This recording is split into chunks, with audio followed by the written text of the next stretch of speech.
What's up, guys? Sub-Zero here, back for another VOD review. Today we're VOD reviewing a game from the Tacticians Trials that just happened. This is WasianIverson's VOD.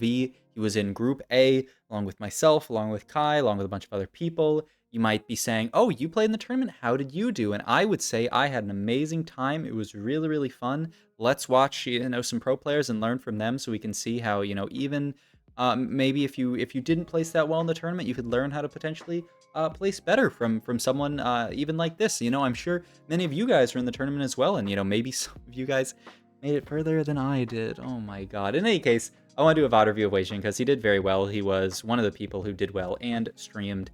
Yeah, I tabbed through the VOD a little bit and I saw he played a really, really cool line this game. So I wanna watch that and see, how he ended up in the comp that he ended up this game, because it's not your average comp. We're gonna start with a pretty almost like generic, I would say, opener. We have some heavenly units. We have these Suo tools so we can play around this. This isn't the most obvious spot in the world. I love the Sterax slam, but yeah, after that, it becomes a little bit non-obvious. I love Sterax when you're playing into stuff like heavenly. It's really like kind of just heavenly that you play into, but that's not exactly what we end up playing this game. So we'll see. But yeah, Sterax, a fantastic item for Lee Sin, a fantastic item for Kayn. So you can kind of, do whatever from this Sterax Slam. And we're also going to get two more components here with this Sword and Tear open. I like that Wasian isn't, dying to slam an item here. He can just decide to make something like a Hodge here. He even makes Hodge before popping the next component anvil, which is wild to me. And it looks like he might not even pop anything here and just plays 4 Duelist on his board. Yeah, he might just Peepo sit on this board right now. The only downside to this spot, and yeah, he could look at BT here. I feel like Edge of Night might be one of the best components from this, or one of the best items from this spot, but BT, not bad either. And ooh, he is actually going to opt to make 10 here. That's the other thing I was going to say, is that the awkward thing about playing 4 Duelist Opener is that you don't get to hold on to these heavenly units if you want to also make 10. It's really, really expensive. But yeah, he's just going to make the non-greedy play, just not hold the heavenly units. It is going to make him a bit harder for him to actually play heavenly down the line, just because this comp really, really likes finding that Malphite too early, finding that Kha'Zix too early. So maybe we see this and we say, okay, maybe I'll play a slightly alternative line. I won't actually end up playing, around vertical heavenly. Who knows? Who's to say, really? I mean, it's anyone could say, really. I guess we will see what ends up happening here. Item-wise here, I like picking up either a bow or a glove a lot. He's gonna go for belt. My god. And that's why we're watching the VOD. I like bow or glove here. Look for Last Whisper component. Looks like maybe he's leaning towards like an Even Shroud Slam with the belt. I mean, I doubt it's double Sterax, right? But yeah, Even Shroud Slam here. It's an item that I think a lot of people aren't the biggest fans of when you play into the Heavenly board, just because there's no tank that can hold Even Shroud in the Heavenly board. That's why most people tend to lean towards Last Whisper, which is what I was looking at here, BT and then Last Whisper component. But he's actually going to go for the Even Shroud. It's a better slam in this moment, and, maybe if we play something else that can take advantage of the Even Shroud, maybe something that has a little bit more tankiness to it, then we'll be okay. He's also holding on to this Teemo here. Maybe there's an option to play Fortune next stage, because our board isn't amazing. It isn't terrible, but, it's definitely a board where we might potentially be able to get Fortune and, not play for super win streak. And yeah, it even looks like he's looking at selling the Volibear pair here. Instead of, you could just sell the Darius and the Teemo here, but he really is interested in holding on to this potential Fortune to get stuff in. I don't know what this was. He took out his units for a sec, maybe just to try to scare somebody into selling units or something, and then puts them back in. Or maybe he thought he was going to, like, I don't know, that was kind of a crazy little swap there. I don't know what that is. In any case, we'll take a decent loss here. Gonna make 30 by selling the bear, and just chill on this board for now. Ideally get Fortune in next stage. The other thing I guess that I should bring up is that this is actually kind of a crazy lobby. Saint Vicious, WasianIverson, Rabovan Kenob, also all very strong players. Me and Mr. Kian, someone who's been like top 10 challenger, rank 1 before in the past. Kindle Gem, someone who's done well in NA tournaments before. So yeah, this is kind of a stacked lobby in such a wide open tournament here. Gets another belt here, which is a little bit awkward. You can look at like maybe the Giant Slayer option. I think is really fantastic when you play for Kayn. But I mean, if I'm honestly in the position that Wasian is in here, I am like super lost, I would say. Like, I have no clue what you're actually supposed to play as a comp here, which is part of the reason why I want to VOD review this game. Looks like we are going to end up winning this fight. We fight someone with a pretty weak board. I didn't actually see if Saint has... Yeah, if Saint has Fortune in here, 21 stacks. Basically full open, trying to take every loss possible to cap out his board. And Augment-wise here, I like, well, okay, there's actually two great options now. There's Unified and there's the red buff Augment. I kind of like going for Unified here, but we'll see. Because we have this belt open. Looks like he's more interested in the Blistering Strikes, though. And there's no way it's Recombob, right? Harmless not a bad option either, but that reroll, I'm surprised actually, because rerolling that Augment and then taking Harm Assist means that he liked Harm Assist over Blistering, but he liked Blistering over the Unified, and I feel like Unified's a pretty solid Augment in general, but yeah, maybe he's not the biggest fan of Unified, but he likes Harm Assist in spots like this. It works really well when you have a melee carry like this, so yeah, pretty good in this position, but yeah, 71 HP, I mean, it's not a great spot with no really clear direction. Ari Kiss will heal us up actually a little bit, which is kind of nice, and we're finally actually going to pick up Fortune here, get this in. We got 4 rounds to play Fortune to get the first cash out. With this extra HP, that's going to be completely fine. It's going to be a bit hard to cash out past that to like try to raise the stakes, because if we take 4 losses, imagine they're all bad losses. We could be as low as like 50 HP. Honestly, though, there might be some good losses in here, considering. And honestly, I mean, I think we're going to start off with a win, which is absolutely what you do not want with Fortune. I think we might have to take Fortune out after this, because you do not want to win with Fortune in. Just makes it very hard to stack it up. I mean, in this spot here, we have the Even Shroud already. We don't have Heal Cut, so yeah, I think picking up something like a Morello here looks fantastic. Gotta be Morello, right? And ideally, if we're gonna play into Heavenly, that would go on Morgana late game, but it's kind of a wild spot here. It's also Lee Sin, which is really nice. That allows us to maybe not play, vertical duelist, but it allows us to get in a better duelist. Bridges that gap easier towards playing Lee Sin as a carry who is, someone that we want to hold these items very likely. Interestingly, he is actually going to keep Fortune in here, and yep, just slam these items onto Lee Sin. Lee Sin can carry these items completely fine. The only item that I think is slightly sus on him is GS, because I think of Lee Sin as more tanky, more like utility than something like a Kayn. Kayn, I think the GS does a lot on because he's really carry. But, either way, I could see it. I think AD here is fantastic, yeah. You already have a bunch of attack speed in this spot with all your duelists, so it's going to be good now, and it'll be good later, depending on what we end up playing, which we'll see here. And yeah, he's actually throwing in all the Heavenly units. So I think, Wasian wanted to play towards Heavenly this game, and I think it's a comp that a lot of people want to play towards. It's a solid comp. I have heard some people say that it's a bit overplayed, and honestly, I played Heavenly a lot of my games, and they did not go very well, so I was a bit of a Heavenly hater by the end of my stream, but I do think it's certainly a playable comp if you end up in the right spot for it, but this, to me, doesn't really look like an amazing spot for it. But still, it's what we're angling towards, potentially. We got one more round to play Fortune, right? And then we can just 4-2 it. We're going to have a lot of gold. I don't think this line is that contested. There are a lot of people who look like they're angling for, like, Kaisa and that kind of stuff. So I think, that's pretty chill. The Lissandra on 7 is actually fantastic. You can usually fit it onto the Heavenly board, just as kind of like a +1 unit. She can take items that Morgana would take. She could also just exist as a really, really solid utility unit. So the Lissandra pickup is great. You could see Wasian reacting, saying, my god, a Lissandra for free? Why shouldn't I have it? So yeah, we love that for him. But yeah, we're gonna take a huge loss here, actually. Look at this board. Was that Saint? Yeah, that was Saint, because we can see he was the only person who's done yet. That was Saint's board after cashing out. Just a monstrous board. A lot of units, a lot of 2 stars, a lot of items.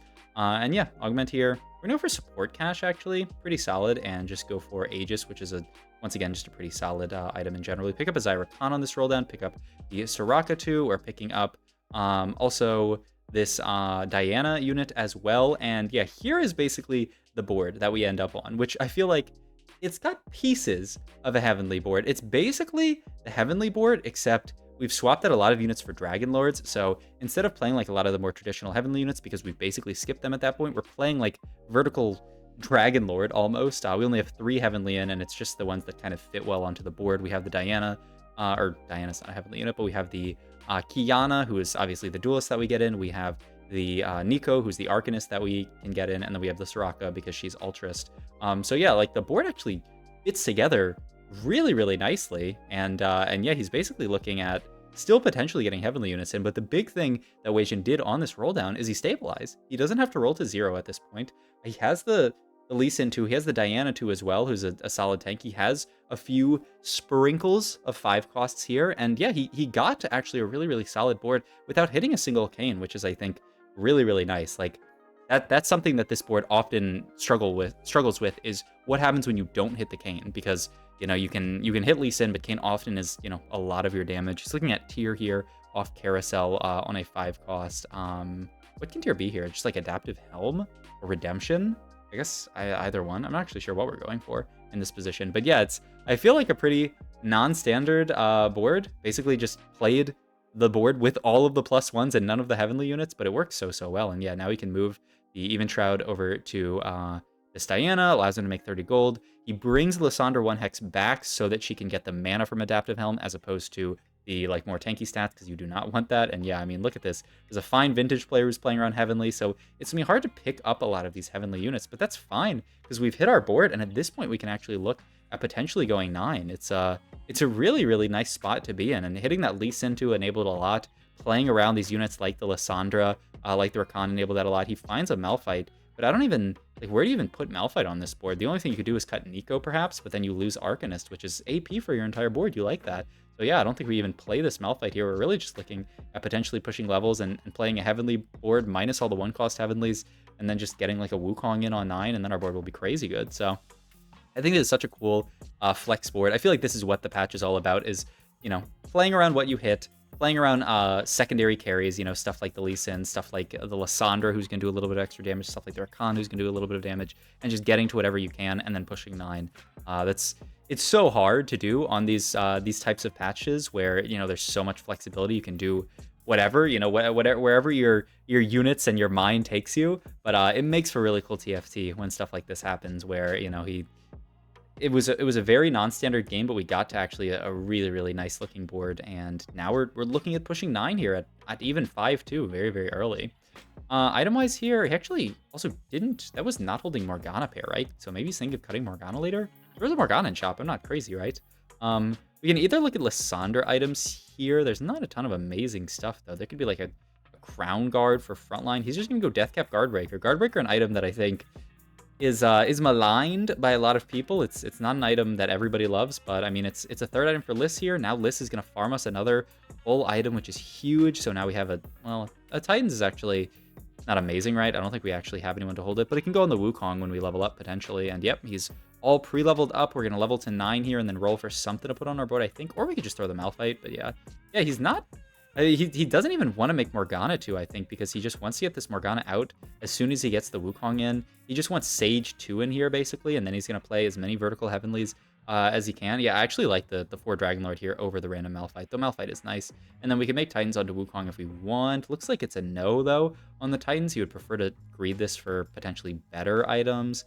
I like just slamming Titans in a spot like this, but yeah, he's gonna greed for more items. And look at this 56 HP and win streaking on this board. Just, I don't know, such a cool setup, I would say. And it's 5-3. And remember, our early game was so rough, right? We took a lot of damage in our early game, but by just playing around good units, picking up, you know, multiple different lines that you can play towards, not saying, I'm not gonna play the Diana because she's not a heavenly unit, you know, just playing whatever, fitting the Lysandra onto our board, fitting the Rakan on our board, and now playing around the 4 Dragonlord. We've just played vertical Dragonlord instead of, you know, vertical Heavenly, though obviously we have some of the Heavenly units in, but it's a cool variation, right? So much of TFT is about having these variations in your mind so that when you roll down, it's a lot harder for you to miss, because if you can hit the Lee Sin version, if you can hit the Kayn version, you know, if you can hit some other version that doesn't exist. I've heard Tale of Silas in this comp, but I don't know. Also, yeah, that is a Last Whisper and a Banshee's Veil. We already have Even Shroud, but the Banshee's Veil, just for Banshee's Veil, would be nice. Can't pick it up, sadly. Yeah, we can actually pick up Porcelain Spat Zeke's here. I like this a lot. So who's going to get the Porcelain Spat?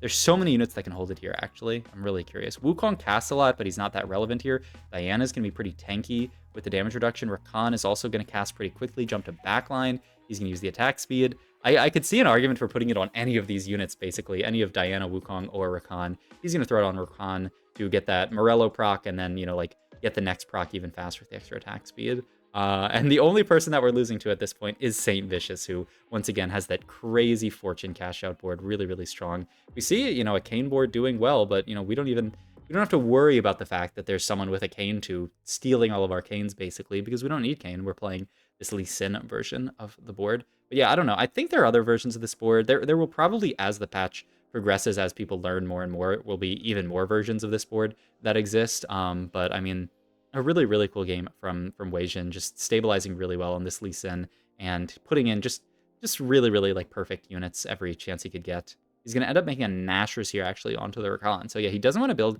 Titans as basically like a first item on Wukong. I think his idea is that Titans Wukong doesn't do anything. Wukong as 1-star is not actually going to stack the Titans, so he just waits for a real item here, and then he can just Nashor's the Rakan, which seems fantastic here. And yeah, I think it actually makes sense. I could see it for sure. So we're gonna win this fight against minions, I would think. And I mean, look at this.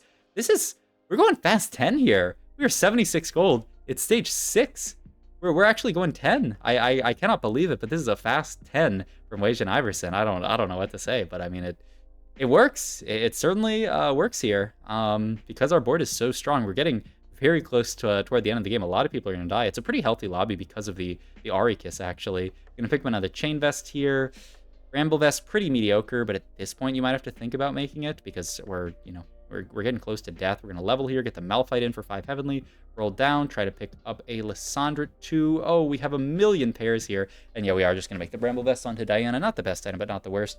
And ooh, it's an interesting call here to play double Lissandra instead of actually playing 5 heavenly here, because 5 heavenly is a big buff, but versus this board, the Lissandra cast could be huge. The only downside is that this guy's Banshees fail, so it's hard for us to do that much. We're going to farm another component here. Can't actually buy this Wukong without selling this stuff, and we do end up actually deciding to sell the Janna and actually another unit here to buy Wukong too, so we get to hold all of our pairs here and still just play the double Lissandras. I mean, I like it. I like making units, and I mean, on level 10, it is very likely that we're going to be able to find all of these upgrades, or at least, most of them. Even throwing a Galio into his planner here because he sees St. Vicious is about to hit Galio 3. He's 1 off with that duplicator, so we have to try to deny. But we're down to 9 HP. We also have to deny, the other people from actually outplacing us because this spot is really, really scary. We'd love to pick up something here. The spat would be great if we had something. Somebody has to deny this Galio, or Saint is just going to win the game here. So Wasian, ooh, oh, that is pretty sick actually. So the call here from Wasian is we just fought St. Vicious. His board is really strong. We're gonna give him Galio 3. I mean, I love this. This is such a heads up play by Wasian here. I just fought St. Vicious. He's not in my pool for 2 more combats, I think. So we might as well just give Galio 3 to Saint.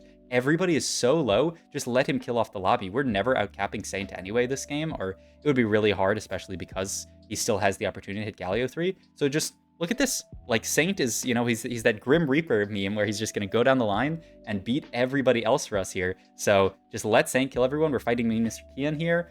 Hopefully we're fighting a clone and Saint fights the real, and then maybe that would be a ton of damage. I love, this is such a smart play by Wasian to actually not deny the Galio here. It was actually really cool what he did on Carousel, by the way, is he hovered around it. Like, it almost made it look like he was denying it, and then he just kind of escorted St. Vicious. He said, "Sir, here is your Galio." And just what you wanted, right? And yeah, I think this is going to lead to this being a top 2 here for him, because me, Mr. Kian, 2 HP, really depends on who fights the real versus who fights fake Saint. There's even a world where he fights St. Vicious, and then me, Mr. Kian, fights our clone, which would be horrible. But with a 7 HP lead, all we have to do is kill a decent number of units, and it'll actually be a first from us. And the fact that we stomped Kian's board so hard means it's pretty likely that we'll actually be able to go for the top 2 here. We actually pick up the level 9 2-star on the Kiana, which is really, really nice. But yeah, I mean, one more fight to go here. Just try to kill as many as possible. He's going to actually go for a second Morello's here, just to guarantee the heal cut on some of these units. And yeah, we just got to kill as many units outside of the Galio as we can. Really killed barely anything here, but it looks like Kian also can kill even less. And yeah, it's going to be a second place for Wasian. A beautiful second. I thought this was a beautifully played game around... played around a low roll, played around a spot that did not look that amazing. So I hope you guys enjoyed this video. If you did, please like, comment, subscribe, check my Twitch and all my other links down below. Thanks for watching.